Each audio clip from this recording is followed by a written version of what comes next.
Hi friends, 3 வருஷம் வச்சிருந்தீங்கன்னா கூட இந்த ஆவக்காய் ஊறுகாய் கண்டிப்பா கெட்டு போகாது. ஆந்திரா ஸ்டைல்ல ஒரு ஆவக்காய் ஊறுகாய் ரெசிபி எப்படி செய்யறதுன்னு பார்க்கலாமா? மாங்காய் சீசன் முடியறதுக்குள்ள கண்டிப்பா செஞ்சு வச்சுக்கோங்க.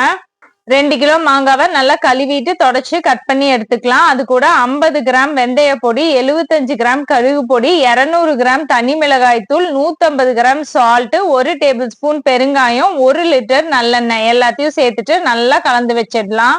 இந்த மாங்காய் ஊறுகாவை வெயில்ல காய வைக்க வேண்டியதில்ல, தாளிக்க வேண்டியதில்ல, எதுவுமே செய்ய வேண்டியதில்ல. ஆனா நீங்க 1 வருஷத்துல இருந்து 3 வருஷம் வரைக்கும் ப்ராப்பரா ஹேண்டில் பண்ணீங்கன்னா சூப்பரா வச்சுக்கலாம். எல்லாம் நல்லா கலந்து வந்ததுக்கு அப்புறமா ஒரு மூடி போட்டுட்டு 1 வாரத்துல இருந்து 10 நாள் வரைக்கும் அது ஊறுறதுக்காக விட்டுடலாம். நான் 10 நாள் அது ஊறுறதுக்காக விட்டுட்டேன். 10 நாள் கழிச்சு ஓபன் பண்ணி பாருங்களேன், நல்லா செவ செவன்னு சூப்பரா காரசாரமா ஒரு ஆந்திரா ஸ்டைல் ஆவக்காய் ஊறுகாய் ரெடி. இத கண்ணாடி பாட்டில்லயோ ஜார்லயோ ஸ்டோர் பண்ணிட்டு 1 வருஷம் வரைக்கும் தாராளமா வெளியவே வச்சு நீங்க யூஸ் பண்ணிக்கலாம். ஃப்ரிட்ஜ்ல மட்டும் ஸ்டோர் பண்ணிடாதீங்க. இது வெளியே வச்சாவே அவ்வளவு சூப்பரா இருக்கும். கண்டிப்பா ட்ரை பண்ணி பாருங்க. பாய்.